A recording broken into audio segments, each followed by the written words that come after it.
Okay, so in this next problem we are asked to determine whether the function is even, odd, or neither, then describe its symmetry.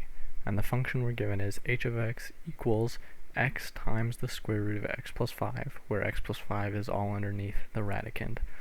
So as we did before, we're just going to plug in negative x wherever we see x, and if we get h of x out of it, then it's even, and if we get negative h of x out of it, then it's odd, and if we don't get either of those things out of it, then it's neither. So if we plug in negative x, we're going to get negative x, or if we plug in negative x wherever we see x, we're going to get negative x times the square root of negative x plus 5.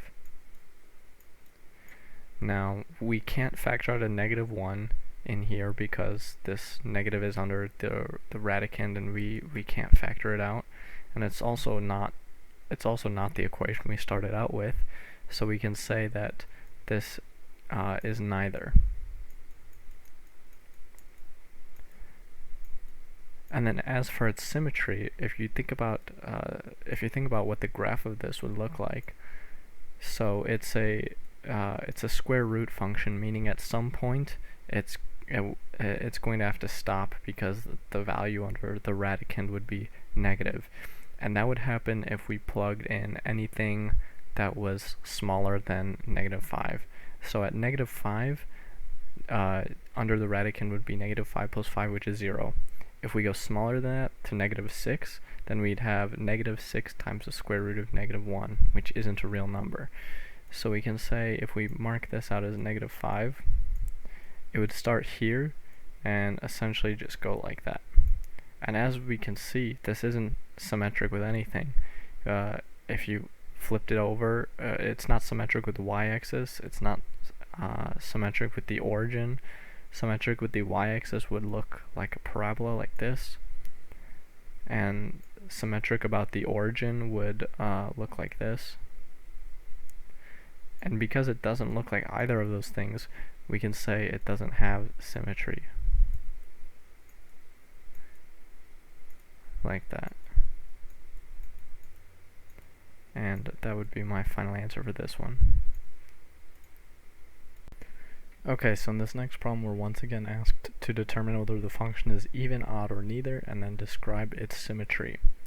So the function we're given is f of s equals 4 times s, and s is raised to the 3/2 power.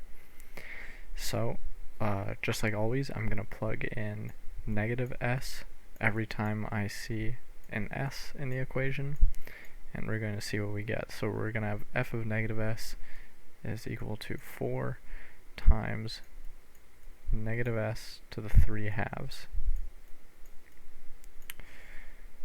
So when thinking about negative s to the 3/2, what it is negative s to the 1/2 power, and then that all cubed, like that. Because when you raise a power to a power, it's like multiplying. So 1/2 times 3 would be 3/2. But this is also commutative as well. You could do it in any order you want to. So you could say negative s cubed, and then that raised to the 1/2. So if we do negative s cubed, that's just negative s cubed, and now we raise it to the 1/2. And as you can see, no matter what we do here, we're not going to get f of s, and we're not going to get negative f of s either, because in order to do that, we would need to be able to factor out a negative 1 to make it a negative f of s. But what we have right now is something that looks like this.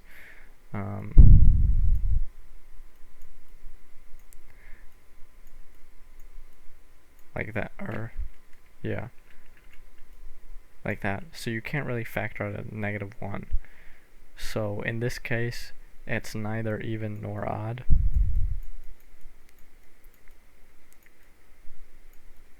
And then once again, this is a square root function, so this has no symmetry either. And that would be my answer for this one.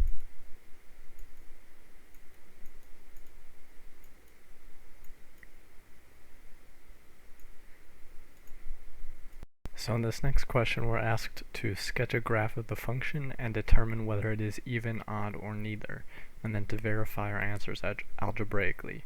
And the function we're given is f of x equals 5. So if we graph this, remember f of x is like the same thing as saying y, so this is essentially y equals 5. And if we graph that, we can see it's a straight line like this. Now, as we can see here, if I were to flip over this, if I were to flip it over on itself, like if I were to take this part on the right side here and flip it over to the left, it would look exactly the same, meaning it's symmetric about the y-axis or even. Now, if I wanted to prove that, algebraically, I can do negative f of negative x, and then I plug in negative x wherever I see x. But because there's no x in the equation, I just have f of negative x equals 5, which is basically f of negative x equals f of x. So in other words, we've now proved that this is even, and we've proved it algebraically. Okay, so in this next question we're asked the exact same thing, except our function now is f of x equals 3x minus 2. So now that you've seen how to do a problem like this, I want you to try this on your own and come back to the video when you think you have the answer.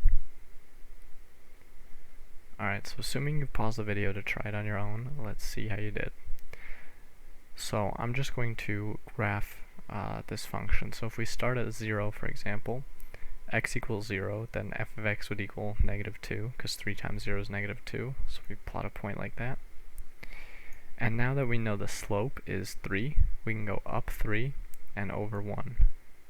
And it's linear, so that slope is not going to change. So we go up 3 over 1. And then we can even go down 3 into the left 1. So we go down 3 into the left 1. And this is our graph like this.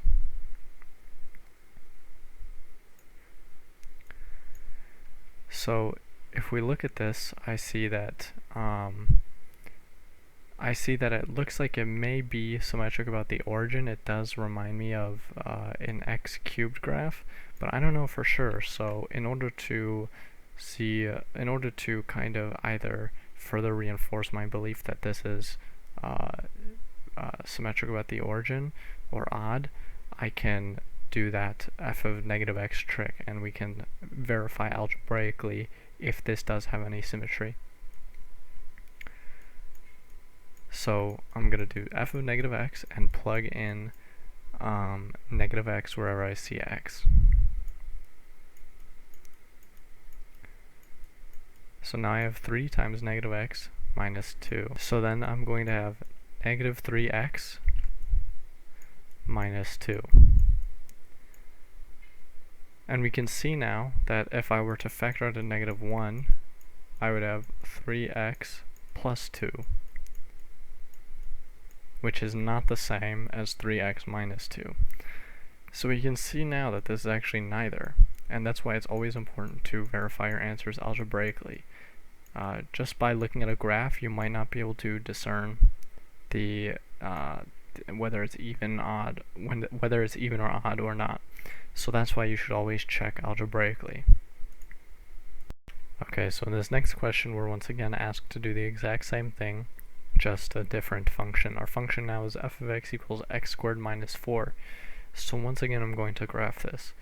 So this is essentially just going to look like a normal x squared graph, just moved down 4. So the vertex is going to be at negative 4 down here, y equals negative 4. So I'm going to go over 1, up 1, like this. And then I'm going to go over 2, up 4, like this. So 1, 2, 1, 2, 3, 4, all the way to 0. And I can check my answers if I'm ever unsure of myself. I can plug in 2 for x, and I would see that I would get 0 out of it, because 2 squared is 4, and 4 minus 4 is 0. And then I can do the same thing over here, like that. And will x equals 3 fit on the graph? I think it will, because 3 squared is 9, and 9 minus 4 is 5, so it would be at the very top over here. And it would be the exact same thing on this side, like that. And so I end up having a parabola that looks like that. And now, instinctively, I want to say that this function is even, because it's symmetric. It's symmetric about the y-axis. I feel like if you plug in negative x for x, that you're going to get f of x out of it.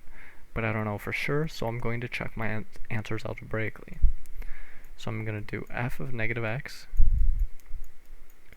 equals negative x squared minus 4. Negative x squared is just x squared, so I have negative x squared minus 4. In other words, f of negative x is equal to f of x, which means that this function is even.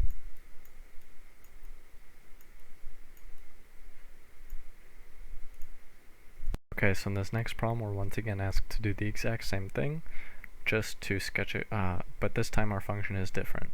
Our function this time is square root of x minus 1. So, I'm just going to graph this. So,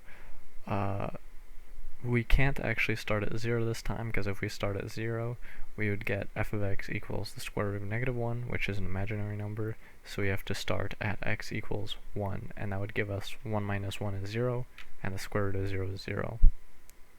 And then at x equals 2, 2 minus 1 is 1, and the square root of 1 is just 1. And as far as this x-axis goes, that's all we can fill out right now, but it would continue to go on like that.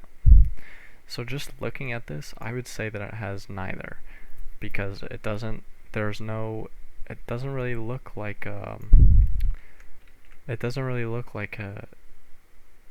odd graph symmetric about the origin like that, and it also doesn't look like an even graph where it's symmetric about the y-axis like that. But just to make sure that the answer is neither, I'm going to plug in negative x wherever I see x. So I'm going to get square root of negative x minus 1. So it may look like we can factor out a negative 1, but that negative 1 would be underneath the radicand, and that would give us the square root of negative 1, which is impossible.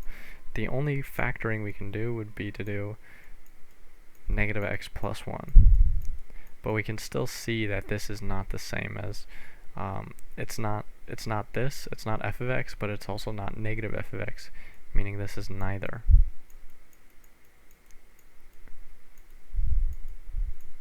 So that would be my answer for this one.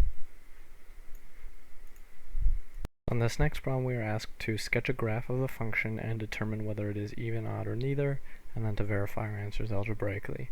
And the function we're given is f of x equals the absolute value of 2. So if I go ahead and graph this out, starting at x equals 0, I'm going to get f of x equals 2. And then at x equals 1, f of x equals 3. And then at x equals 2, f of x equals 4, and so on until we get f of x equals 5. Now I can do that same method over here. So for x equals negative 1, I'm going to get f of x equals 1. And then at x equals negative 2, f of x equals 0. Then at x equals negative 3, f of x equals the absolute value of negative 1, which is just 1. And the graph ends up repeating itself like that. And if this negative space continued, you would see that it would look like a V. So when determining whether it's even, odd, or neither, it's difficult to prove that algebraically without knowledge of calculus. So for right now, I'm going to kind of avoid that and sort of push you in the right direction, sort of. So we know that if it's even, f of negative x will equal f of x. In other words, for an even function, if we have an xy ordered pair like this, we have xy, and then we have negative x, y, like that. The y's will be the same value, even though the x is different. In an even function, where f of negative x equals negative f of x, let me rewrite that, equals negative f of x, what that means is that if we have an xy point like this, and then we have a negative point like this, a negative x, then our y point is going to be negative y. That's that kind of snaking curve like this. You have an xy here, and then a negative x, negative y down here. So that's what we're looking for. So if we take this point right here, this is going to be 1, 3. So if we're following the rules for even and odd, if it's even, then our ordered pair should be negative 1, 3. And if it's odd, our point should be negative 1, negative 3. If we look at x equals negative 1 though, what it actually is negative 1, 1. That is neither negative 1, 3, nor is it negative 1, negative 3. That way, or therefore, I'm going to say that this is neither. So that would be my answer for this one.